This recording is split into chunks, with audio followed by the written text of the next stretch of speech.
इज़ा फ़आलत उम्मती बे खम्सा अशरा खसला हल्ला बिहल बलाओ। नबी इरशाद फरमाते हैं, जिस दिन मेरी उम्मत 15 काम करने लगेगी, हल्ला बिहल बलाओ, उन्हें चारों तरफ से मुसीबत घेरेगी, चारों तरफ से उन्हें परेशानी घेरेगी। क्या फरमाया नबी ने? जिस दिन मेरी उम्मत 15 काम करने लगेगी, 15 आदतें जिस दिन मेरी उम्मत में आ जाएंगी, उस दिन उन्हें चारों तरफ से मुसीबत घेर लेगी। सहाबा अर्ज करते हैं, फ़कीला वमा हुन्ना या रसूल अल्लाह, या रसूल अल्लाह वो 15 खसलतें क्या हैं? नबी फरमाते हैं, इज़ा कानल मगनमो दुवला व ज़कातो मगरमा वल अमानतो मगनमा। नबी फरमाते हैं, इंसान माल गनीमत को अपना माल समझेगा, इंसान ज़कात देने को बोझ समझेगा और अमानत में खयानत की जाएगी। आगे नबी फरमाते हैं, अता अर रजुलो ज़ौजतहु व अक्का उम्महु व बर्रा सदीक़हु व जफ़ा अबाहु। नबी फरमाते हैं, आदमी बीबी का कहना मानेगा और अपनी माँ की नाफरमानी करेगा।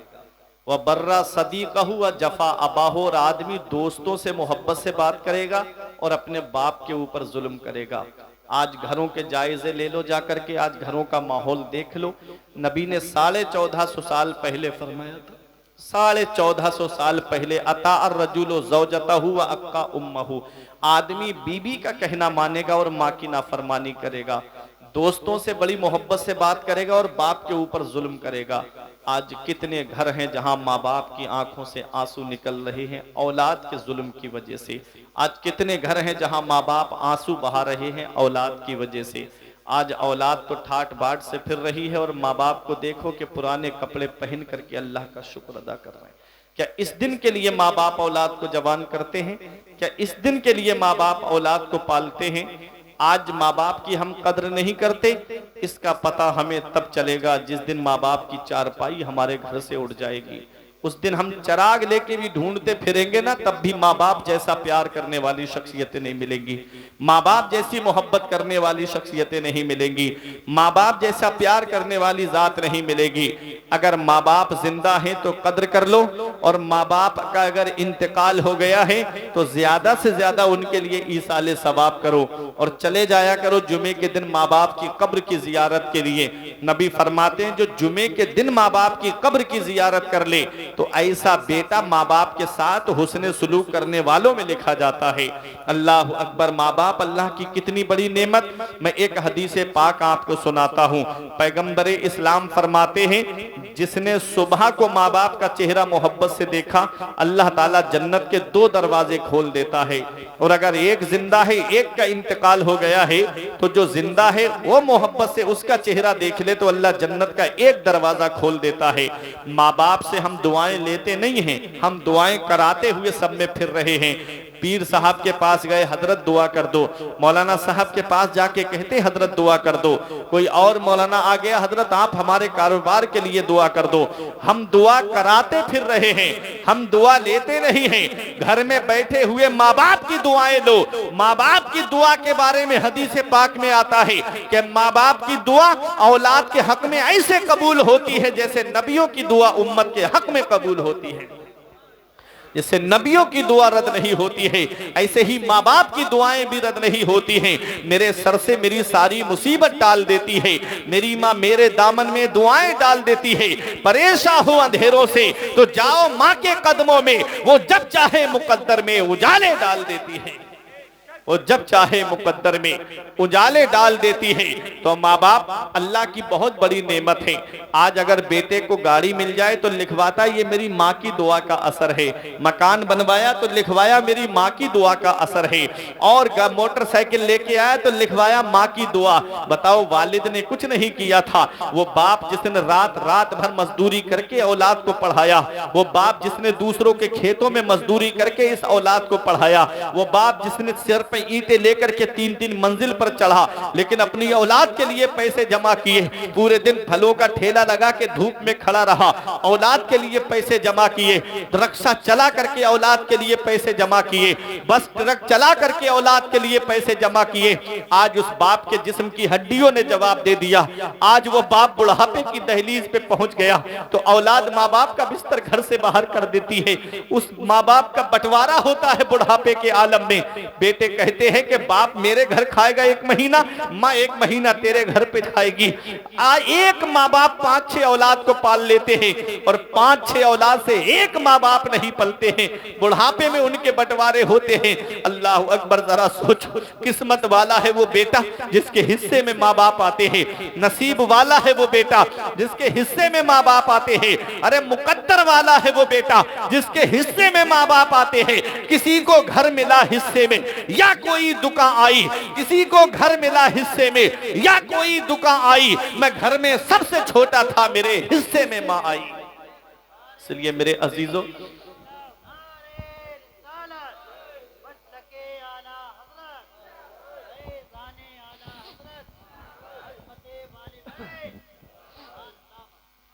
माँ बाप अल्लाह की बहुत बड़ी नेमत है। इसका पता तब चलता है जब इनकी चारपाई घर से उठ जाती है। आज बाप बेटे चारपाई पे बैठे रहें, घंटों बैठे रहेंगे, बात करने तक की तौफीक नहीं होती। और जब वही अब्बा का इंतकाल हो जाए तो बेटे चारपाई को चारों तरफ से घेर के कहते, अब्बा बोलते क्यों नहीं, अम्मी बोलती क्यों नहीं। जब अब्बा बोलते थे तब तुम्हें उनका बोलना अच्छा नहीं लगता, जब अम्मी बोलती थी तब अम्मी का बोलना अच्छा नहीं लगता। ऐ नौजवानों, हर चीज़ तुम्हें गूगल पे नहीं मिलेगी, हर चीज़ तुम्हें यूट्यूब पे नहीं मिलेगी, हर चीज़ तुम्हें फेसबुक पर, इंस्टाग्राम पर, व्हाट्सएप पे नहीं मिलेगी। ज़िंदगी जीने के सलीके माँ बाप के पास बैठने से आते हैं, ज़िंदगी जीने के तरीके माँ बाप के पास बैठने से मिलते हैं। इसलिए जब घर में आओ तो मोबाइल एक तरफ रख करके अपने माँ बाप के पास बैठ जाया करो। ये लम्हे याद आएंगे ज़िंदगी में। जिस दिन इनकी चारपाई घर से उठी ना तो एक एक लम्हा याद आएगा, तुमने जहां जहां गुजारा है, काश मैं अपने अब्बा के पास बैठ के बात कर लेता। जब तक बाप जिंदा होता है सब मोहब्बत से पेश आते हैं, जब तक बाप जिंदा होता है तो ताऊ चचा भी मोहब्बत से बात करते हैं। और जिस दिन वालिद की चारपाई घर से उठ गई ना तो बंटवारे के नाम पे लड़ाइयाँ शुरू, खेत की मेड़ों के नाम पे लड़ाइयाँ शुरू, पेड़ लगा दिए तो उन पेड़ों के नाम पे लड़ाइयाँ शुरू। जब तक वालिद जिंदा होता है अपनी औलाद तक परेशानी नहीं पहुंचने देता, जब तक बाप जिंदा होता है सारी परेशानी अपने ऊपर ले लेता है। इसीलिए हमारे बुजुर्गों ने कहा था कि बाप आंगन में लगे हुए पेड़ की तरह होता है। जब शिद्दत की गर्मी पड़ती है, जब शिद्दत की धूप पड़ती है, जब गरम गरम लू के थपेड़े होठों को खुश्क कर देते हैं, तब आदमी पेड़ के नीचे बैठ जाए उसे आराम मिल जाता है, सुकून मिल जाता है। इसीलिए हमारे बुजुर्गों ने कहा था कि बाप आंगन में लगे हुए पेड़ की तरह होता है, जो खुद तो धूप में जलता रहता है लेकिन अपनी औलाद को साया पहुंचाता है, जो खुद तो धूप में जलता रहता है लेकिन अपनी औलाद को छांव पहुंचाता है। ऐ ज़िया माँ बाप के साये की ना कदरी न कर, धूप काटेगी बहुत जब ये शजर गिर जाएगा। धूप कैसी भी हो साया नहीं खोने देता, राह कैसी भी हो बेबस नहीं होने देता। बेच के अपना लहू चाहे वो रोटी लाए, बाप औलाद को भूखा नहीं सोने देता। कितनी परेशानियां उठाता है एक बाप उस औलाद के लिए। और वही औलाद जब जवान हो जाए, 4 पैसे क्या कमाने लगे तो माँ बाप का बिस्तर घर से बाहर कर देती है। हम कौन सा मुंह लेके अपने आका की बारगाह में जाएंगे, हम कौन सा चेहरा लेकर अपने आका की बारगाह में जाएंगे। मैंने कहीं किसी किताब में नहीं पढ़ा कि बीबी के कदमों के नीचे जन्नत है। जहां भी पढ़ा मैंने तो यही पढ़ा कि माँ के कदमों के नीचे जन्नत है। अल जन्नतो तहता अक़दामी उम्महातिकुम, जन्नत तुम्हारी माओ के कदमों के नीचे है। नबी फरमाते हैं बाप जन्नत का दरवाजा है। अल्लाह अकबर। बीबी की जन्नत शौहर की फरमा बरदारी में है। बीबी को जन्नत तभी मिलेगी जब उसका शौहर उससे राजी होगा, शौहर की फरमा बरदार बन के रहेगी। और शौहर को जन्नत तभी मिलेगी जब उसके माँ बाप उससे राजी होंगे। अब अपनी समझ से काम करना है कि माँ को उसका हक देना है, बाप को उसका हक देना है और बीबी को उसका हक देना है। अल्लाह कुरान में फरमाता है सबसे बेहतर खर्चा वो है जो माँ बाप को दिया जाए। आज 500 रुपए की मजदूरी करके आते हो, क्या अच्छा है कि 500 रुपए में से 100 रुपए उठा के अपने माँ बाप को खर्चे के लिए दे दो। वो हाथ उठा के दुआ दे देंगे, अल्लाह उन 400 में इतनी बरकत अता फरमाएगा कि नस्लें खाएंगी तब भी वो बरकत खत्म नहीं होगी। लेकिन हाल क्या है, हाल हमारे घरों के बदलते चले गए। नबी ने 1450 साल पहले फरमाया था, जिस दिन मेरी उम्मत 15 काम करने लगेगी उन्हें चारों तरफ से मुसीबत घेरेगी। आज चारों तरफ से मुसलमान परेशान है, कोई किसी महकमे में मुसलमानों की सुनने वाला नहीं। मुसलमानों पे जुल्म सितम के पहाड़ तोड़े जा रहे हैं, मुसलमानों को सताया जा रहा है, मुसलमानों को का लहू बहाया जा रहा है।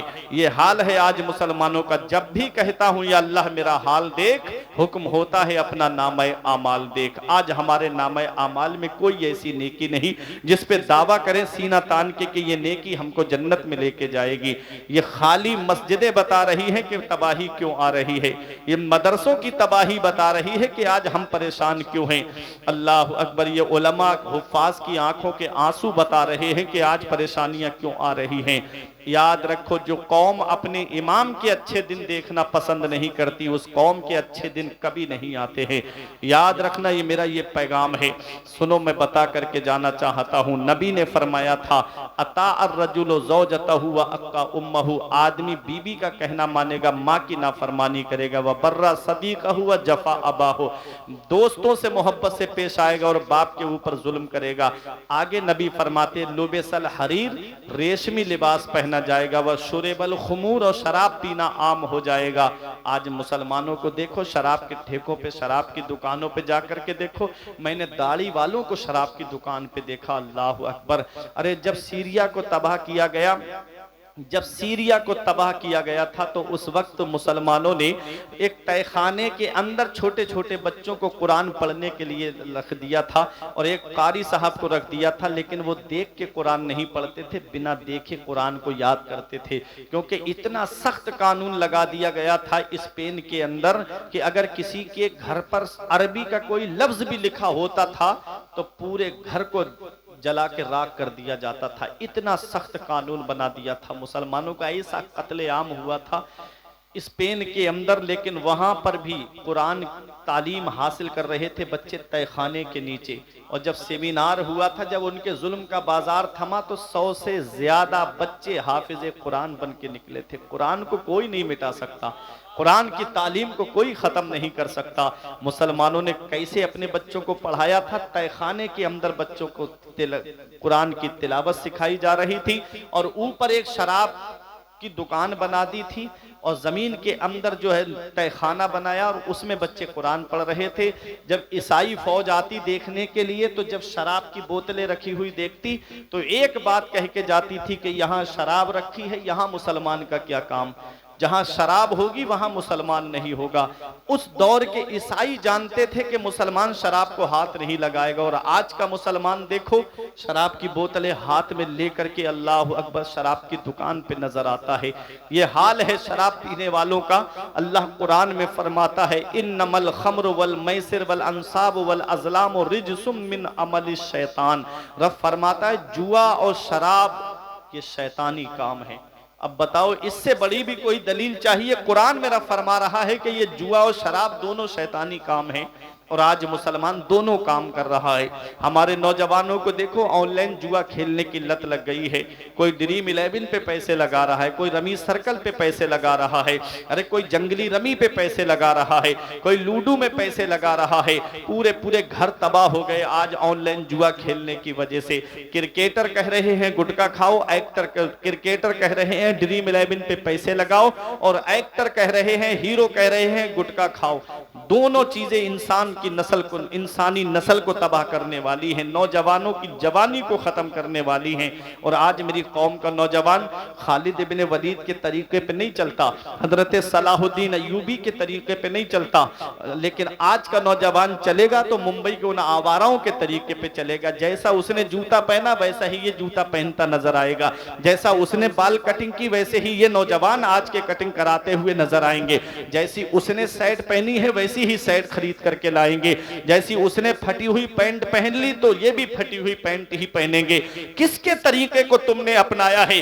मन तशब्बहा बिकौमिन फहुवा मिनहुम, जो जिस कौम से मुशाबहत करेगा कयामत में अल्लाह उसी के साथ में उसको उठाएगा। बताओ, उन मुंबई के आवाराओं के साथ में कयामत के दिन उठोगे? तुम्हारे आइडियल वो नहीं है, तुमने जिनको हीरो बनाया है वो तुम्हारे हीरो नहीं है। अरे तुमको अपना आइडियल बनाना था तो हजरत गौसे आजम को आइडियल बनाते, गरीब नवाज को आइडियल बनाते, आला हजरत को आइडियल बनाते, मुफ्ती आजम को आइडियल बनाते, हुज्जतुल इस्लाम को आइडियल बनाते। अरे जब कयामत के दिन उठते तो आला हजरत का दामन अपने हाथ में लेकर के उठते, मुफ्ती आजम का दामन तुम्हारे हाथ में होता, और गौसे आजम का दामन जब तुम्हारे हाथ में होता, जब कादरी दामन तुम्हारे हाथ में होता, तो फख्र से ये कहते हुए जाते कि फरिश्तों रोकते क्यों हो हमें जन्नत में जाने से, फरिश्तों रोकते क्यों हो हमें जन्नत में जाने से। ये देखो हाथ में दामन है किसका? गौसे आजम का।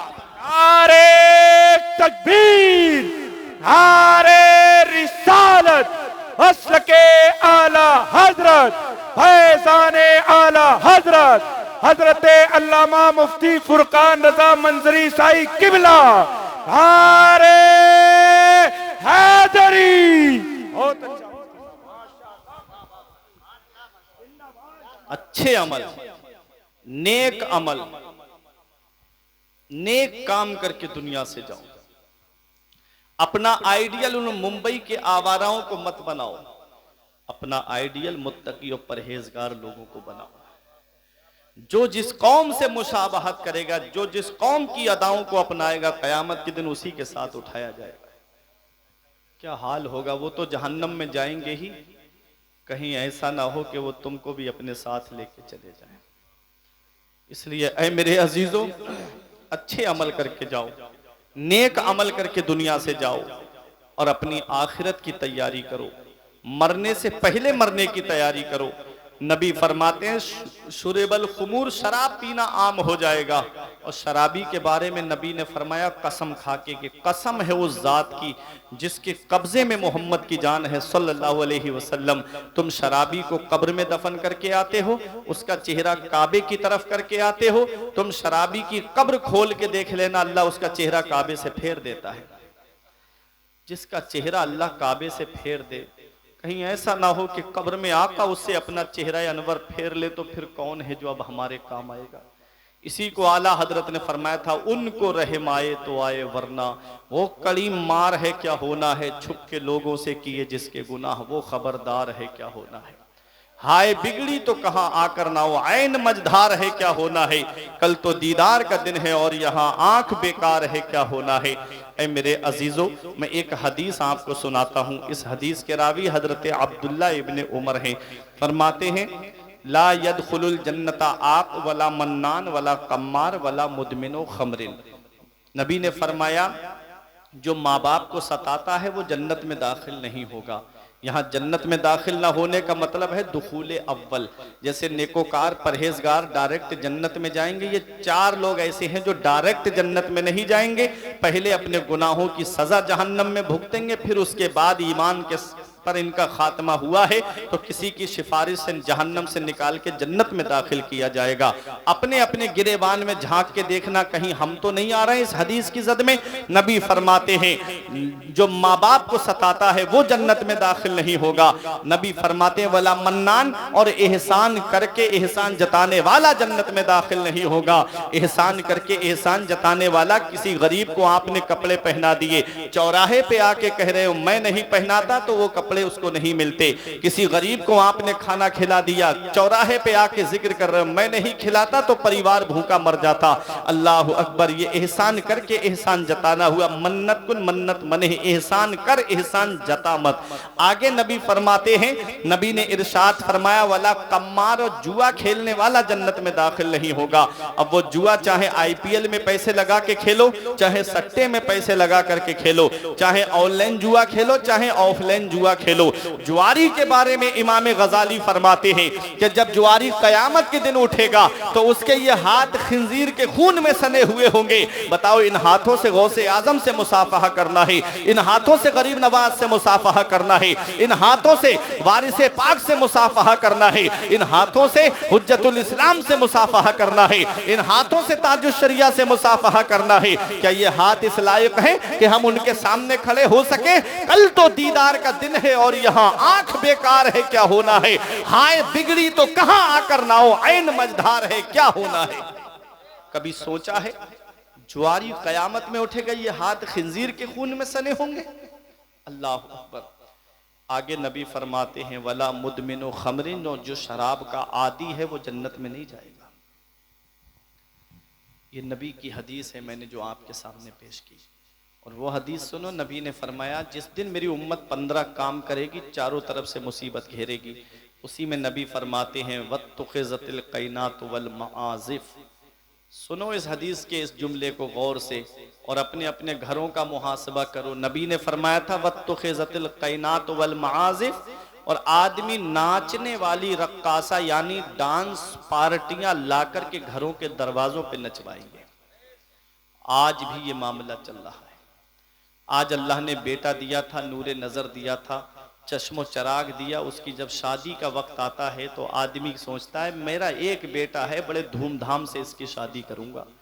ऐसे ही इसकी शादी नहीं करूंगा, डांस पार्टी आती है, बैंड के साथ में बाकायदा बारात जाती है। ये आज हमारे घरों का हाल है। नबी ने 1450 साल पहले फरमाया था गाने बाजों के आलात घरों में सजा के रखे जाएंगे। आज LCD सामने लगी है, कुरान को हमने छुपा के रख दिया और डांस पार्टियां ला करके इंसान घरों के दरवाजों पे नचवाता है। 1-1 लाख 50-50 हजार रुपए बैंड में और डांस पार्टियों में खर्च हो जाते हैं।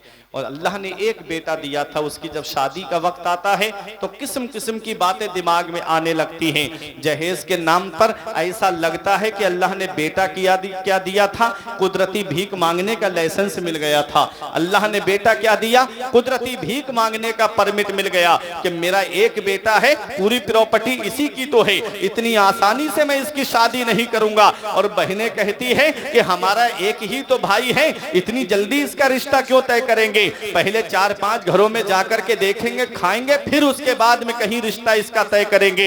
हमने जवानों को दुनिया से जाते हुए देखा, हमने बूढ़ों को दुनिया से जाते हुए देखा, हमने बच्चों को दुनिया से जाते हुए देखा। उस रब की पकड़ से डरो, इन्ना बत्श रब्बिका लशदीद, तेरे रब की पकड़ बहुत सख्त है। जब अल्लाह पकड़ता है तो फिर कोई छुड़ाने वाला नहीं मिलता। जब उसकी शादी का वक्त आता है जहन में बातें आनी शुरू हो जाती है, जहेज की लंबी लंबी डिमांड के दरवाजे खोल दिए जाते हैं। पूछे आकर के बिचपई, कहता है कि तुमको कौन सी गाड़ी चाहिए, कहते हमारी कोई मांग नहीं है, हम कुछ नहीं मांग रहे हैं, जो देगा वो अपनी बेटी को देगा। अब बताओ बेटी किसके घर में आ रही है, ये भी मांगने का एक नया तरीका निकाला है कि जो देगा वो अपनी बेटी को देगा। अब बेटी सामान लेके किसी और घर में तो जाएगी नहीं, इसी के तो घर में आएगी सामान लेकर के। कहते हमारी कोई मांग नहीं है। अभी हमारे पड़ोस में एक बारात हुई है तो उसको 4 व्हीलर मिली है, अगर उससे छोटी बारात हुई, हल्की बारात हुई तो हमारी बदनामी हो जाएगी। मांगने के तरीके आप देखिएगा,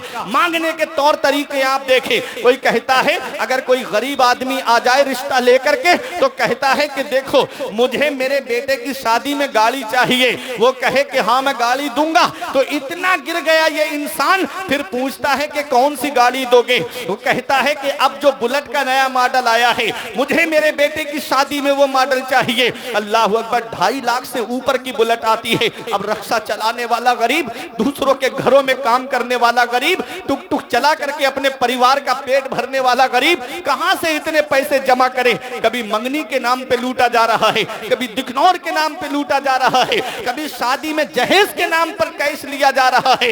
याद रखो कितनी मुस्लिम बेटियां आज इर्तिदाद की तरफ चली गई, कितनी मुस्लिम बेटियां आज मुर्तद्दा हो गई। कुछ साल पहले आयशा नाम की लड़की ने दरिया में कूद करके जान दी थी, कहा था मुझे मर्दों की सूरत से नफरत होने लगी है। आए दिन उसके ससुराल वाले जहेज के नाम पे उसे तंग करते थे। आज भी अखबार उठा करके देखो, कहीं ना कहीं की खबर आपको मिलेगी कि फला किचन में खड़े सिलेंडर फटने से बहू की मौत हो गई, या फला जगह गैस सिलेंडर फटा और बहू की मौत हो गई। कभी किसी सास के बारे में आपने नहीं सुना होगा होगा कि सास की सिलेंडर फटने से मौत हो गई, ये बहू ही की मौत क्यों होती है हर बार में। ये जहेज के लोभी, ये जहेज के मुतमन्नी, आज इन्होंने कितने घरों को तबाह कर दिया। आज कितने घर हैं जहां मुस्लिम बेटियां आंखों से आंसू बहा रही हैं, कितनी मुस्लिम बेटियां आज इर्तिदाद की तरफ चली गई इस जहेज की लंबी लंबी डिमांडों की वजह से। आज एक आंसू हमारी आंख से नहीं निकलता। अल्लाह अकबर, तुम क्या समझते हो कि आज ये जहेज का जो हमारे घर में आ जाएगा, इससे हमारे घर का गुजारा हो जाएगा। मैंने देखा वो बूढ़ा और बूढ़ी जो जहेज की लंबी लंबी डिमांड करते हैं, जहेज के एक गिलास में पानी तक पीना नसीब नहीं होता। बहू अपना चूल्हा अलग कर लेती है, अब बैठ करके रो रहे हैं कि मेरे बेटे को उसने अपने कब्जे में कर लिया, अब मेरा बेटा मेरी बात तक नहीं सुनता। आओ मैं आपको एक सच्ची बात बताता हूँ। एक साहब मुझसे बोले मौलाना मुझे जहेज में गाड़ी चाहिए। मैंने कहा परेशान मत हो, मेरे साथ में मस्जिद में चलो, मैं ऐसी तकरीर करूंगा 1 जुमा 2 जुमा 3 जुमों में तुम्हारे लिए इतना चंदा इकट्ठा कर दूंगा, तुम मस्जिद के दरवाजे पे रुमाल बिछा के बैठ जाना। अल्लाह तबारक व तआला की बारगाह में मैं दुआ भी करूंगा और लोगों के सामने तकरीर भी करूंगा। अल्लाह लोगों के दिलों को तेरी तरफ मोड़ देगा और इतना चंदा इकट्ठा करा दूंगा कि तेरे लिए एक मोटरसाइकिल आ जाएगी। उसने आंखें चला के मुझसे कहता है मौलाना क्या तुमने मुझे भिखारी समझ रखा है, क्या तुम मुझे भीख मांगने वाला समझ रहे हो जो मस्जिद के दरवाजे पे मैं रुमाल बिछाऊंगा। मैंने कहा अरे भिखारी सिर्फ उसे नहीं कहते जो दरवाजे दरवाजे कटोरा लेकर मांगता फिरे, भिखारी सिर्फ उसे नहीं कहते जो झोली फैला करके गली गली मांगता हुआ फिरे, भिखारी सिर्फ उसे नहीं कहते जो दुकान दुकान मांगता हुआ फिरे, भिखारी उसे भी कहते हैं जो जहेज की लिस्ट बना करके ससुराल के दरवाजे पे मांगता हुआ फिरे। नारे तकबीर, नारे रिसालत, मसलके आला हजरत, जश्ने गौसुल बरा, अल्लामा फुरकान मंजरी साहब क़िबला, नारे तकबीर, नारे रिसालत। माशाअल्लाह। भिखारियों की कैटेगरी अलग अलग होती है, कोई 1 रुपए से राजी हो जाता है, कोई 10 रुपए से राजी हो जाता है और कोई 100 रुपए में भी राजी नहीं होता है। ऐसे ही इन जहेज के मांगने वालों की भी, इन भिखारियों की भी अलग अलग कैटेगरी है। कोई स्प्लेंडर पे राजी हो जाता है, कोई अपाचे पे भी राजी नहीं होता, अरे कोई बुलेट पे भी राजी नहीं होता। अभी कोई किसी को अगर कार ला करके दे दी गई तो कहता है मुझे इस कंपनी की नहीं उस कंपनी की चाहिए थी, ये वाली कार क्यों मुझको ला करके दे दी गई। ये हाल है आजकल भिखारियों का। तो याद रखो प्यारे मुसलमानों, आज जो मुस्लिम बेटियां घरों में आंसू बहाती है, क्या नबी को खबर नहीं है इसकी? क्या नबी को तकलीफ नहीं पहुंचती होगी? जब मुस्लिम बेटियां आंसू बहाती होंगी तो क्या मेरे नबी को तकलीफ नहीं पहुंचती होगी? अरे मेरा नबी तो वो है कि जब जंगे बदर में 70 कैदी गिरफ्तार करके लाए गए, उसमें नबी के सगे चचा हजरत अब्बास भी थे, उनके बंद कस के बंधे हुए थे। कोई जेल नहीं थी मुसलमानों की, ला करके मस्जिद नबवी के सहन में लिटा दिए गए। नबी थोड़ी देर आराम के लिए लेटे, उनके कराहने की आवाज जब नबी के कानों में पहुंची, नबी बाहर तशरीफ लाते हैं, सहाबा से इरशाद फरमाते हैं ऐ मेरे सहाबा इनके बंद खोल दो, इनके कराहने से मुझे तकलीफ पहुंच रही है, इनके रोने से मुझे तकलीफ पहुंच रही है। वो मेरा नबी जो काफिरों का रोना ना देखे, वो मेरा नबी जो काफिरों का कराहना ना देखे, तो बताओ मुस्लिम बेटियां जब जहेज की डिमांडों की वजह से अपने घरों में आंसू बहाती होंगी तो नबी को कितनी तकलीफ पहुंचती होगी, पैगंबर इस्लाम को कितनी तकलीफ पहुंचती होगी। अरे कोई इंसान किसी इंसान को क्या देता है, कोई इंसान किसी इंसान को क्या देता है? आदमी सिर्फ वसीला है, खुदा देता है, इंसान के देने से कभी पूरा नहीं होता है। मैंने जहेज के सामान को, मैंने काट के सामान को गलते हुए देखा, मैंने गाड़ियों को डैमेज होते हुए देखा, मैंने कारों को एक्सीडेंट में डैमेज होते हुए देखा है। लेकिन याद रखो प्यारे मुसलमानों, ये जो एक ससुराल से जो सामान मिलता है ये चंद सालों में खत्म हो जाता है। मैं तुझे मांगने से मना नहीं करता। एक साहब मुझसे बोले मौलाना मुझे जहेज चाहिए। मैंने कहा मैं तुझे मांगने से मना नहीं करता, लेकिन मांगना किससे है जरा ये तो सुन। तुझे मांगने से मना नहीं करता, लेकिन कहां मांग वो मुझसे सुन ले। बोले कहां पर मांगू? मैंने कहा किसी इंसान से मत मांग, ये तू मुझसे मत पूछ, ये हाफिज आरिफ से मत पूछ, ये मौलाना गुलाम नबी से मत पूछो, ये मुफ्ती जहीर से मत पूछो, ये मौलाना नाजिम मरकजी से मत पूछो, ये नकीब अहले सुन्नत अरमान रजा से मत पूछो। अरे मांगना किससे है ये मुझसे मत पूछो। चलो बरेली के इमाम से पूछते हैं कि हमको मांगना है, कहां पर मांगे? तो आला हजरत फरमाते हैं कौन देता है देने को मुंह चाहिए, कौन देता है देने को मुंह चाहिए, देने वाला है सच्चा हमारा नबी, देने वाला है सच्चा। के आला हजरत हजरत अल्लामा फुरकान मंजरी साहिब किबला, बहुत अच्छा मुफ्ती साहब। नबी की चौखट पे मांगो, रब की बारगाह में आकर के मांगो। जब अल्लाह देगा तब घर का गुजारा होगा, जब नबी देंगे तब घर का गुजारा होगा। और जब उसको नबी देते हैं तो इतना देते हैं, इतना देते हैं। जब हातिम ताई के पोते ने एक आले रसूल से कहा मेरा दादा वो है जो 7 दरवाजों से बांटता है, और बांटने की शान ये है कि मांगने वाला इस दरवाजे से फिर दूसरे पे लेने आ जाए तो मेरा दादा मना नहीं करता है, ऐसे ही वो 7 दरवाजों पे आ जाए तब भी मेरा दादा मना नहीं करता है, बल्कि हर दरवाजे से बांटता है, हर दरवाजे पे देता है। तो आले रसूल ने कहा अरे ओ हातिम ताई के पोते सुन, वो तेरा दादा है जो 7 दरवाजों से बांटता है, तब भी साइल का सवाल पूरा नहीं होता है। इस दरवाजे पे लेके दूसरे पे पहुंच जाता है, दूसरे से लेके तीसरे पे पहुंच जाता है। अरे सुन मेरा नाना वो है एक दरवाजे से बांटता है, और बांटने की शान ये है कि जो एक बार मेरे नाना की बारगाह में आ जाता है फिर कयामत तक किसी के सामने हाथ नहीं फैलाता है। आला हजरत पुकार उठे वाह क्या जूदो करम है शहे बतहा तेरा, वाह क्या जूदो करम है शहे बतहा तेरा, नहीं सुनता ही नहीं मांगने वाला तेरा, नहीं सुनता ही नहीं मांगने वाला तेरा। जब नबी देंगे तब घर का गुजारा होगा, जब अल्लाह देगा तब घर का गुजारा होगा। और अल्लाह और उसका रसूल जिसे अता कर दे वो किसी के सामने हाथ नहीं फैलाता है। एक बात आपसे मैं पूछता हूं, गरीबों का तो समझ में आता है कि उसके घर में है नहीं इसलिए जहेज मांग रहा है। अच्छा अमीरों को क्या पड़ी थी? उनके घर में तो सब है अल्लाह का दिया हुआ, 3-3 कारें खड़ी हैं, मोटरसाइकिल है, पूरा घर जो है एयर कंडीशन बना हुआ है। अमीरों को क्या पड़ी थी जहेज लेने की? लेकिन जितनी ज्यादा दौलत उतना ही बड़ा मुंह फैला हुआ है, जितना पैसा उतनी ही लंबी लंबी डिमांडें। एक बाप से पूछो, हम बकरा ईद के मौके पे कुर्बानी करवाते हैं ना, बकरे की कुर्बानी करवाते हैं। बाज लोग ऐसे होते हैं कि घर का पला हुआ बकरा होता है,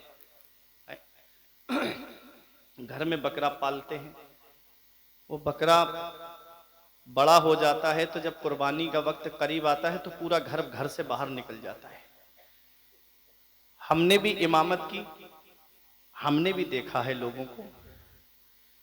तो जब कुर्बानी का वक्त करीब आता था तो पूरा परिवार अलग कमरे में छुप जाता। हमने कहा क्यों छुप रहे हो? कहा इस बकरे से इतनी मोहब्बत हो गई, इतना लगाव हो गया कि अब हम इसको कुर्बान होता हुआ नहीं देख सकते। 5-6 महीने में इंसान को एक जानवर से इतना लगाव हो जाता है कि वो उसे कुर्बान होता हुआ नहीं देख सकता। एक बाप से पूछो कि वो अपनी बेटी को 20 साल तक अपने सीने से लगा के रखता है, हर ख्वाहिश को उसकी पूरा करता है, हर तमन्ना को उसकी पूरा करता है। फिर जब वो बेटी जहेज की वजह से परेशान होती होगी तो उसके बाप को कितनी तकलीफ पहुंचती होगी, उसके बाप को कितना गम पहुंचता होगा। ये जहेज के लोग भी नहीं समझते, ये जहेज की लंबी लंबी डिमांड वाले नहीं समझते। पैगंबर इस्लाम ने इस जहेज की लंबी लंबी डिमांड का दरवाजा वहीं बंद कर दिया था। नबी ने जब अपनी बेटी फातिमा का निकाह किया हजरत मौला अली शेर खुदा के साथ, वो हजरत अली जिनके पास ना तो रहने के लिए मकान था, सिर्फ एक जोड़ कपड़े थे जो अली शेर खुदा पहने हुए थे, एक्स्ट्रा कपड़े भी नहीं, रहने के लिए मकान भी नहीं। असहाबे सुफ़ा के चबूतरे पे जो मस्जिद नबवी शरीफ के बाहर जो चबूतरा था उसी पे 70 के करीब सहाबा रहते थे। हजरत अली शेर खुदा मस्जिद नबवी शरीफ में भी रहते थे। वो हजरत अली शेर खुदा के साथ नबी जब अपनी बेटी फातिमा का निकाह करते हैं, निकाह हमारे यहाँ भी होता है, निकाह तुम्हारे यहाँ पर भी होता है, लेकिन वो निकाह कितना बरकत वाला होगा कि जिसमें अल्लाह की रहमत के 40,000 फरिश्तों ने शिरकत की थी। निकाह मदीने शरीफ में हुआ हजरत अली हजरत फातिमा का, कितना बरकत वाला निकाह होगा। नबी करीम सल्लल्लाहु अलैहि वसल्लम ने हजरत अली शेर खुदा से फरमाया, अली मस्जिद नबवी में जाओ, निकाह मस्जिद में होगा।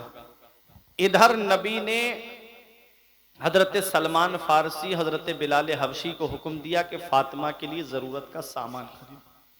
हजरत अबू बकर सिद्दीक बैठे थे, अर्ज करते हैं, या रसूल अल्लाह, मेरी दौलत कब काम आएगी, मेरा पैसा कब काम आएगा, मुझे इजाजत दें मैं फातिमा के लिए जहेज इकट्ठा करूं। तो नबी ने फरमाया, अबू बकर, मैं अपनी बेटी को जहेज दूंगा तो मेरी उम्मत के उन गरीबों का क्या होगा जिनके घर में कई कई बेटियां जवान होंगी, वो कहां से इतना जहेज देंगे। पैगंबर इस्लाम ने इतना मुख्तसर सा जहेज अपनी बेटी को दिया। नबी ने एक गद्दा दिया जिसके अंदर खजूर के पत्ते या छाल भरी हुई थी। नबी ने अपनी बेटी को 2 तकिए दिए जिसके अंदर खजूर के पत्ते भरे हुए थे। नबी ने एक चक्की दी ताकि गल्ला घर में पीस लिया करें। नबी ने एक मश्क दी ताकि कुएं से पानी भर करके ले आया करें। कुछ मिट्टी के बर्तन दिए पैगंबर इस्लाम ने अपनी बेटी फातिमा को। और सुनो, ये जहेज नहीं था हजरत फातिमा का, हजरत अली भी तो नबी ही की किफालत में रहते थे। हजरत अली शेर खुदा के घर के सजाने की जिम्मेदारी भी तो नबी की थी, इसलिए पैगंबर इस्लाम ने हजरत अली शेर खुदा के घर को सजाया था इस सामान से। सुनो प्यारे मुसलमानों, पैगंबर इस्लाम ने यह मुख्तसर सा जहेज दिया है। अब अगर कोई अमीर तुम्हारे सामने ये कहे कि मैंने अपनी बेटी को उतना दिया है जितना फला नेता ने अपनी बेटी को दिया है, तो तुम गरीबों परेशान मत होना, सीना तान के ये कह देना कि तूने उतना दिया है जितना फला नेता ने अपनी बेटी को दिया है, तो सुन, मैंने उतना दिया है जितना मदीने वाले मुस्तफा ने अपनी बेटी को दिया है। तेरे लिए अमीर का तरीका मुबारक हो, मेरे लिए मेरे नबी की सुन्नत मुबारक हो। कोई इंसान किसी इंसान को क्या देता है, कोई इंसान किसी इंसान को क्या देता है, आदमी सिर्फ वसीला है, खुदा देता है। आदमी सिर्फ वसीला है, खुदा देता है। और याद रखो, वो राज़िक है, गिज़ा कीड़ों को देता है, वो पत्थर में।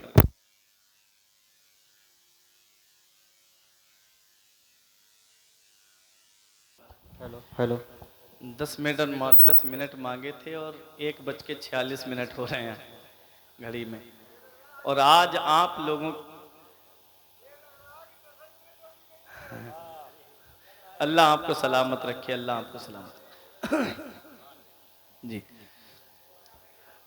ऐसे बहुत कम जगहों पे लोग मिलते हैं जहां पर एक सुनने का शौक होता है, वरना हालात ऐसे हो गए हैं। अल्हम्दुलिल्लाह यहाँ पढ़ने वालों के दरमियान भी खुलूस है। पढ़ने के बाद अपने आरामगाह पे नहीं गए सोने के लिए, बल्कि यहीं बैठ करके अपने मेहमानों को नवाज रहे हैं। जहाँ ऐसे खुलूस वाले उलमा मिलते हैं वहाँ अवाम के अंदर भी खुलूस मिलता है।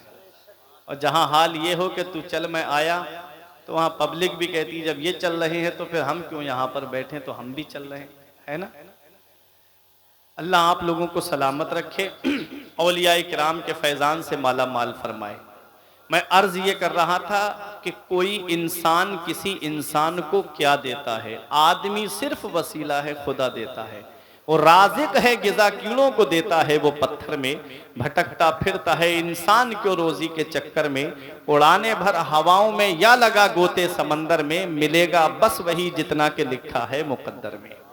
जितना अल्लाह ने तकदीर में लिखा है उतना ही मिलेगा। देखो पैगंबर इस्लाम ने अपनी बेटी फातिमा का निकाह मस्जिद में किया। अली शेर खुदा से फरमाया, अली मस्जिद में जाओ। आप मस्जिद में पहुंचे, सहाबा अंसार व मुहाजिरीन मस्जिद में जमा हो गए। नबी ने खुतबा पढ़ा, अली शेर खुदा का निकाह आपने किया। अब मैं एक बात यहाँ बता दूं आपको, निकाह मस्जिद में होना चाहिए। मस्जिद में निकाह होने के 2 फायदे हैं। आज निकाह मस्जिद में नहीं होता हमारे बच्चों का, किसी का निकाह शादी हाल में होता है, किसी का निकाह कमरे पे होता है, किसी का निकाह मंडप पे होता है। अब मस्जिदों में निकाह नहीं होते हैं। मस्जिद में निकाह होने का फायदा बता दूं आपको, जब निकाह का वक्त आए तो लड़का दूल्हा जो है मस्जिद में जाए, जैसे जोहर के वक्त निकाह होना है वहीं जोहर की नमाज पढ़े, वहीं बैठ जाए, चंद लोग बैठ जाए, वहीं ईजाबो कबूल हो जाए। मौलाना गुलाम नबी साहब, तो मस्जिद में निकाह होने का फायदा क्या है? सबसे बड़ा फायदा तो यह है कि मस्जिद खुदा का घर है और अल्लाह के घर में अल्लाह की रहमतें नाजिल होती है, और जो निकाह मस्जिद में होगा उस निकाह में अल्लाह की रहमतें नाजिल होंगी। और दूसरा फायदा यह है कि मस्जिद में कोई नापाक दाखिल नहीं होता है, मस्जिद में पाक दाखिल होते हैं, और जहां नापाक होते हैं, हदीस पाक में आया है, नबी इरशाद फरमाते हैं, जिस घर में कुत्ता हो, जिस घर में जानदार की फोटो लगी हो, और जिस घर में जुनबी हो, नापाक हो, उस घर में अल्लाह की रहमत के फरिश्ते दाखिल नहीं होते। अब बताओ, पूरी की पूरी फैमिली जुनबी है, कोई नमाज नहीं पढ़ता, तो घरों में बरकतें कहां से होंगी? इसलिए कहते हैं 5 बेटे कमाने वाले हैं मौलाना साहब, इधर पैसा आता है और उधर चला जाता है, बरकत ही नहीं है हमारे घरों में। बरकत होगी कहां से कि पूरे घर में जो है सब नापाक फिर रहे हैं, तो कहां से अल्लाह की बरकतें नाजिल होंगी? रहमत के फरिश्ते आ ही नहीं रहे तो कहां से बरकतें दाखिल होंगी, कहां से बरकतें आएंगी तुम्हारे घरों में? सुनो, नबी फरमाते हैं कि जिस घर में जुनबी हो, कुत्ता हो, नापाक, वो जिस घर में जानदार की फोटो लगी हो, तस्वीर हो, उस घर में अल्लाह की रहमत के फरिश्ते नहीं आते हैं। मस्जिद में निकाह का फायदा यह है कि जब मस्जिद में निकाह होगा तो उस निकाह में कोई नापाक दाखिल नहीं होगा, जो भी शामिल होगा दाखिल होगा वो पाक ही दाखिल होगा, और जहां पाक होते हैं वहां अल्लाह की रहमतें नाजिल होती हैं। तो ऐसे निकाह में बरकतें होंगी। आज हमारे यहाँ के निकाह के तरीके बदल गए, तौर तरीके बदल गए, 500-500 की बारात लेके 600-600 की बारात लेकर के, अरे बाज जगह तो 1-1 हज़ार की बारात जाती है, लड़की वाले के यहाँ चढ़ाई की जाती है। और ये बाराती, अल्लाह अकबर, घर में 1 हफ्ता चाहे चिकन ना बना हो, लेकिन शादी में जाएंगे तो लेग पीस पे लेग पीस इनको चाहिए। ये हाल है इन बारातियों का, ये हाल है।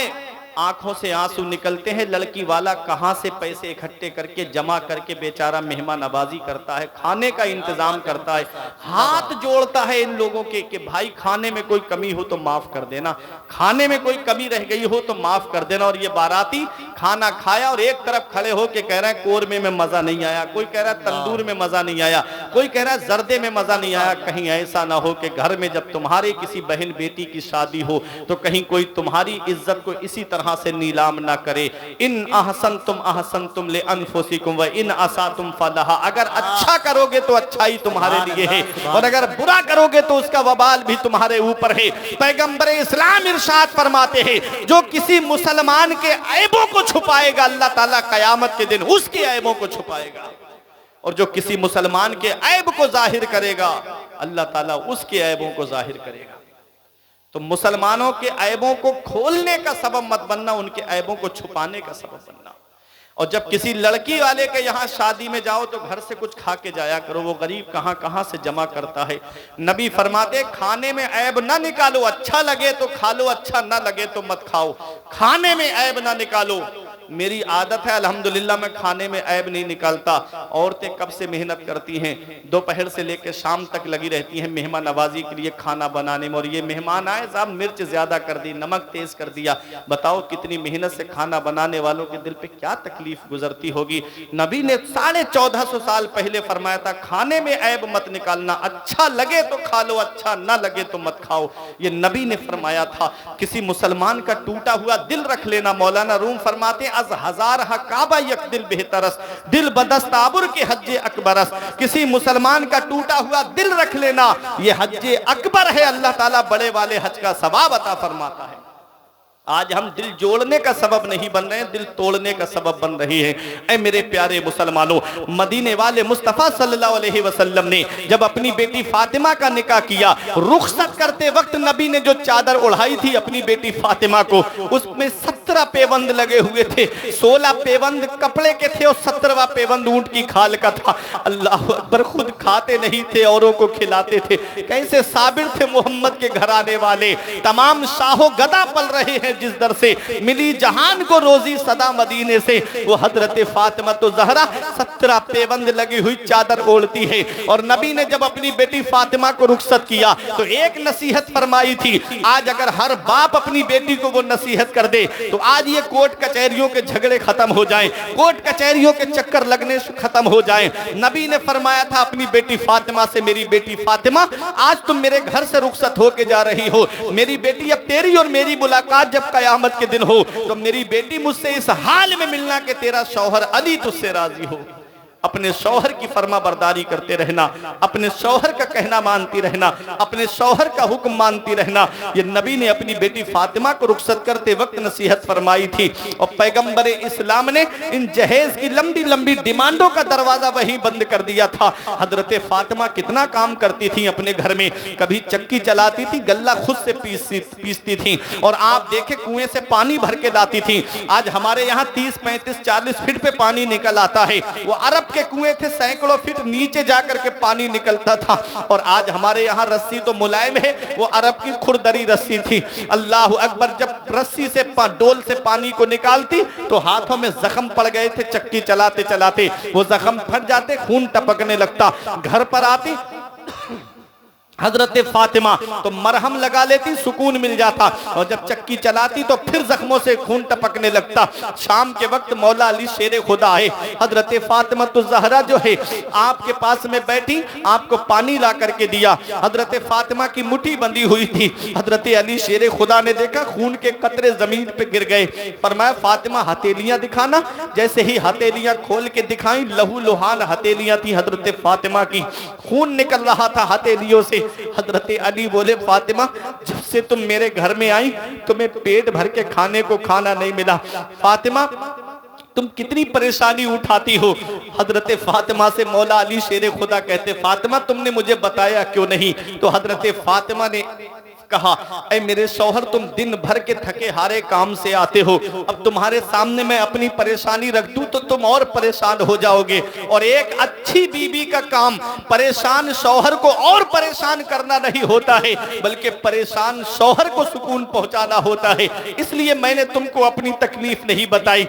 अल्लाह अकबर, आज की कोई औरत होती तो देखती शाम का वक्त हो गया, शौहर के आने का वक्त हो गया, तो बहाना मार करके चारपाई पे लेट जाती और पूछता तो कहती तुम्हारे घर में मुझे आराम ही कहाँ मिलता है। वो हजरत फातिमा थी, सीखो घर कैसे चलाया जाता है, सीखो घरेलू जिंदगी कैसे गुजारी जाती है। फरमा कहती है कि मेरे शौहर आप दिन भर के काम से थके हारे आते हो और मैं अपनी परेशानी तुमको बता दूं तो तुम और परेशान हो जाओगे। अली शेरे खुदा ने कहा फातिमा नबी की बारगाह में चली जाओ, कुछ बांदियां मिली है नबी को माले गनीमत में, नबी से एक बांदी मांग लाओ, वो घर का काम कर दिया करेगी। हजरत फातिमा बोली मैं नहीं जाऊंगी। अली शेरे खुदा बोले मेरा हुक्म है। हजरत फातिमा कहती है तब मुझे जाना पड़ेगा, क्योंकि मेरे बाबा ने कहा है कि मेरी बेटी अपने शौहर का कहना मानती रहना। हजरत फातिमा तो जहरा का पर्दा आप देखिएगा, मैं आपको बता दूं हजरत फातिमा तो जहरा की शान देखो, जब तक पर्दे का हुक्म नाजिल नहीं हुआ था तब हजरत फातिमा दिन में आ जाती थी अपने वालिद के घर पर, और जब से आयते पर्दा नाजिल हुई है कभी हजरत फातिमा दिन में नहीं आई अपने बाबा के घर, जब भी आई तो रात के अंधेरे में आई नबी के घर पर, दिन में नहीं आई, रात के अंधेरे में आई। अल्लाह अकबर, फातिमा का घर कितनी दूर था नबी के घर से, नबी की जो दीवार थी वही दीवार हजरत फातिमा के मकान की थी, दीवार से दीवार मिली हुई। नबी के दरवाजा भी मस्जिद नबवी में खुलता था, हजरत फातिमा का दरवाजा भी मस्जिद नबवी में खुलता था। जो हज करने गए, उम्रा करने गए, वो जानते हैं जब बाबे जिब्राइल की तरफ से आएंगे तो जो सामने दरवाजा बंद नजर आता है वो हजरत फातिमा का है। दोनों दरवाजे मस्जिद नबवी में खुलते थे। हजरत फातिमा का पर्दा देखो, आला हजरत ने ऐसे ही नहीं कहा था जिनका आंचल न देखा महो महर ने, उस रिदाए नुजाहत पे लाखों सलाम, सैयदा जाहिदा तैयबा ताहिरा, जाने अहमद की राहत पे लाखों सलाम, खूने खैरुर रसूल से है जिनका खमीर उनकी बेलौस तीनत पे लाखों सलाम। रात का अंधेरा हुआ, नमाजी घरों पे चले गए, सन्नाटा हो गया, मस्जिद खाली हो गई। तब हजरत फातिमा चादर ओढ़ के निकली, चंद कदम चली, बाबा के घर में आ गई, अपने नबी के घर में आ गई। जैसे ही नबी ने बेटी को देखा रात में, फरमाया फातिमा, इस्तिकबाल के लिए खड़े हुए, बेटी की पेशानी को बोसा दिया। नबी ने अपने बैठने की जगह पे बिठाया। हजरत फातिमा को पूछा, बेटी कैसे आना हुआ?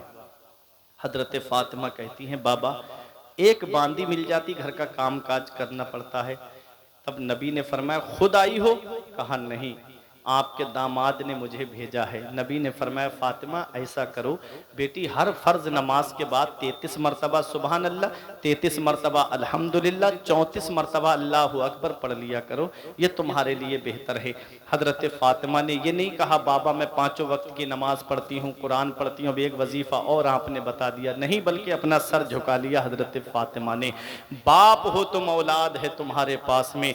जब हजरत फातिमा ने से नबी ने पूछा, फातिमा कैसे आना हुआ? तो अपनी हथेलियां खोल दी, खून हथेलियां लहू लुहान थी, खून टपक रहा था हथेलियों से। नबी ने बेटी की हथेलियां देखी, फरमाया फातिमा क्या चाहती हो? कहा बाबा एक बांदी मिल जाती। नबी ने फरमाया, बेटी मैं तुम्हें बांदी नहीं दूंगा, तुम ये ऐसा करो, हर फर्ज नमाज के बाद 33 मरतबा सुबहान अल्लाह, 33 मरतबा अल्हम्दुलिल्लाह और 34 मरतबा अल्लाहु अकबर पढ़ लिया करो, ये तुम्हारे लिए बांदी से बेहतर है। वो हजरत फातिमा अल्लाहु अकबर वापस आ गई।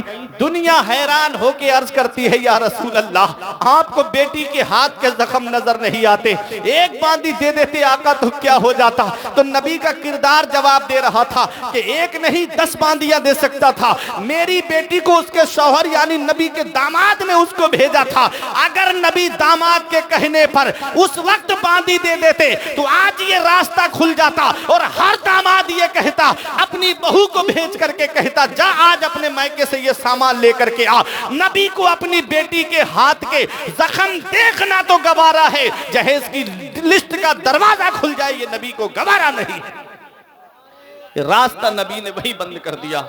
सालत मसलके आला हजरत जश्ने गौतुल बरा सीरते फातिमतुज ज़हरा पैगामे नबी नारे तकबीर नारे रिसालत। इसीलिए पैगंबर इस्लाम फरमाते हैं, राई तो लैलता उसरिया भी अला बाबिल जन्नत मकतूबा। नबी फरमाते जब मैं मेराज को तशरीफ ले गया तो मैंने जन्नत के दरवाजे पे कुछ लिखा हुआ देखा। सहाबा अर्ज करते हैं, या रसूल अल्लाह, जन्नत के दरवाजे पे क्या लिखा हुआ है? नबी फरमाते हैं, लिखा है ला इलाहा इल्लल्लाह मुहम्मदुर रसूलुल्लाह अलीयुन हिब्बुल्लाह व फातिमतु खियारतुल्लाह अल हसन वल हुसैन सिफतुल्लाह व अला बाग़िहिम लानतुल्लाह। नबी फरमाते हैं जन्नत के दरवाजे पर लिखा है, कलमा शरीफ लिखा है और लिखा है अली अल्लाह का महबूब है, फातिमा अल्लाह की पसंदीदा बंदी है, हसन और हुसैन अल्लाह के चुनीदा बंदे हैं, और जो इनसे बुग़्ज़ रखता है, जो इनसे नफरत करता है, उस पर अल्लाह की लानत है। ऐ पीरमपुर वालों,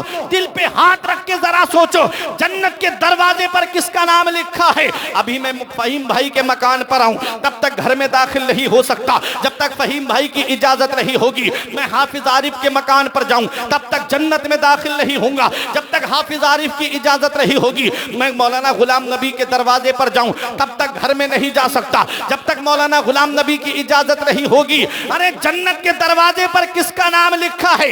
जन्नत के दरवाजे पर मेरे नबी का नाम लिखा है, हजरत अली का नाम लिखा है, हजरत फातिमा का नाम लिखा है, इमाम हसन और हुसैन का नाम लिखा है। अरे जब तक पंजतन इजाजत नहीं देंगे किसी का बाप भी जन्नत में दाखिल नहीं हो सकता है। इसीलिए अल्लामा हसन कहते हैं, बाग जन्नत के हैं बहरे मदहा खाने अहले बैत, तुमको मुज्दा नार काए दुश्मनाने अहले बैत, बे इजाजत जिनके घर में जिब्राइल आते नहीं, कद्र वाले जानते हैं कद्रो शाने अहले बैत। बेअदब गुस्ताख फिरके को सुना दे हसन, यूं कहा करते हैं सुन्नी दास्ताने अहले बैत। तो वो है हजरत फातिमा। नबी ने लंबी लंबी लिस्ट ससुराल के दरवाजों से मांगने का दरवाजा वहीं बंद कर दिया था। बेटी के हाथ के जख्म तो देख लिए, लेकिन नबी ने दामाद के कहने पर अपनी बेटी को एक भी बांदी नहीं दी। अल्लाह अकबर, ये क्या है? ये पैगंबर इस्लाम हमको तरीका बता रहे हैं। आज किसी इंसान के देने से पूरा नहीं होता है, अल्लाह देता है तब पूरा होता है, रसूल देते हैं तब पूरा होता है। अल्लाह और उसका रसूल देगा तब हमारे घरों का गुजारा होगा। ऐ मेरे प्यारे मुसलमानों, ऐ मेरे प्यारे अजीज़ों, अपनी आखिरत की तैयारी करो। जब लड़के की शादी करो, एक बात मेरी समझ में नहीं आती, जब इंतकाल हो जाता है तब हम इमाम साहब के पास आके कहते हैं, हजरत छुआरों पे कौन सी सूरत पढ़ी जाएगी? अकेले इमाम साहब 41 छुआरे ला के रख दिए सूरह मुल्क पढ़वाने के लिए। अब बैठे इमाम साहब पढ़ने के लिए, नहीं पढ़ रहे तो इमामत से पत्ता साफ हो जाएगा। ये हाल है। घरों के अंदर हंसने की नहीं, रोने की बात है। हमारे घरों के अंदर इतने पढ़े लिखे लोग नहीं है, जनाजे रखे हैं, बंटवारे की लड़ाइयां हो रही हैं। आंखों से देखा है मैंने, बाप का जनाजा रखा है, उधर औलाद लड़ रही है कि मुझे कौन सा खेत मिलेगा, मुझे मकान कौन सा वाला दोगे, कमरा मैं ये नहीं लूंगा, मुझे आगे वाला घर चाहिए, जो बाहर को प्लाट है मुझे वो चाहिए। जनाजा रखा है, उसके कफन दफन का कोई इंतजाम नहीं। अपनी औलाद को नेक बना के जाओ। अल्लाह ने 5 बेटे दिए तो एक बेटे को मदरसे में भेज दो, वरना कोई कुरान पढ़ने वाला तक नसीब नहीं होगा। हमने देखा है दुनियावी तालीम हासिल करने के बाद बच्चों का क्या हाल है। कोई हॉस्पिटल चला रहा है, कोई इंजीनियर बन गया तो ऑफिस खोले बैठा है, कोई मास्टर बन गया तो कहीं और उसकी नौकरी लग गई। बाप का जनाजा रखा है, फोन करके बुलाया जा रहा है बच्चों को, अब्बा की आंख का जो चश्मा ना ला सके, मैयत पे आ रहे हैं हवाई जहाज से। ये हाल है उस औलाद का। और आकर के इमाम साहब कह रहे हैं कि नमाज जनाजा पढ़ाने की इजाजत दो, तो दूर खड़े हैं साहब, छोटा सा रुमाल सर पे रख के कह रहे हैं पढ़ावो मौलाना साहब नमाज जनाजा। ये हाल है इस औलाद का। जिस बाप ने इसको पढ़ाने के लिए जमीन बेच दी, प्लाट बेच दिए, कहां कहां से दौलत जमा करके इनको पढ़ाया लिखाया, मरने के बाद वो औलाद उसके काम नहीं आई। मरने के बाद वो औलाद काम नहीं आई। और जिसको तुमने कुंद जहन, जिसको कम जहन समझ करके मदरसे में डाला था, कुरान की बरकत देखो, चंद सालों के बाद में वो हाफिज़े कुरान बन गया, आलिमे दीन बन गया। और इधर बाप के इंतकाल का वक्त करीब आता है तो वो बंटवारे की लड़ाई नहीं बल्कि सरहाने बैठ करके सूरह यासीन की तिलावत करता हुआ नजर आता है। वही बेटे को देखो, जनाजा भी पढ़ाता हुआ नजर आता है, कब्र में रखता हुआ भी नजर आता है, फिर कब्र पे खड़े होकर दुआ भी करता है कि अल्लाह मुझे बख्श दे, मेरे माँ बाप को बख्श दे और तमाम मोमिनीन को बख्श दे। वो दुआ जमीन के ऊपर करता है, अल्लाह उसके माँ बाप को जमीन के नीचे बख्श देता है। इसलिए अपने मदरसों का ख्याल रखो, अपनी दीनी दरसगाहों का ख्याल रखो, जलसे हल्के कर दो, मदरसे मजबूत करो। 50,000 50,000 1 लाख रुपए शादियों में खर्च होते हैं, उन पैसों को बचा करके मदरसों की तालीम आला कराओ। एक बच्चा भी अगर तुम्हारे पैसे से आलिम या हाफिज बन गया तो मैं दावा करता हूं बीरमपुर वालों, वही कयामत में तुम्हें बख्शवाने के लिए काफी हो जाएगा। इसलिए दीनी तालीम पे ज्यादा से ज्यादा जोर दो, क्योंकि आज दुनिया तुमको मिटाने के लिए तुली हुई है। आज सबकी नजरें मदरसों पे टिकी हैं, मदरसे बंद करा दो, मदरसे बंद करा दो। जिस दिन मदरसे बंद हो गए उस दिन मुसल्ले पे खड़ा होने के लिए इमाम तक नसीब नहीं होगा। अपने बच्चों को दीनी तालीम हासिल कराओ, अपने बच्चों को उम्दा तालीम हासिल कराओ। जिस दिन तुम्हारे बच्चे आलिम या हाफिज होंगे, मैं मानता हूँ पैसे जरूर कम कमाएंगे, दौलत जरूर कम लेकर के आएंगे, लेकिन उनका पैसा 1 नंबर का होगा, हलाल होगा, किसी का दिल दुखा करके नहीं लाए होंगे। वरना डॉक्टरों का हाल मैंने देखा है, अल्लाह माफ करे, मुस्लिम डॉक्टरों को भी मैंने देखा अभी चंद दिन पहले हॉस्पिटलों में जाकर के मुसलमान डॉक्टर, अल्लाह अकबर, ऐसे हॉस्पिटल हैं कि आजकल मैं समझता हूँ जालिम भी अगर कोई होगा तो उसे रहम आ जाएगा, लेकिन उनके दिल में रहम नहीं है। ऐसी ऐसी कमीशनें चल रही हैं। अगर कोई बच्चा बीमार पड़ जाए तो वो पहले से पहले डॉक्टरों के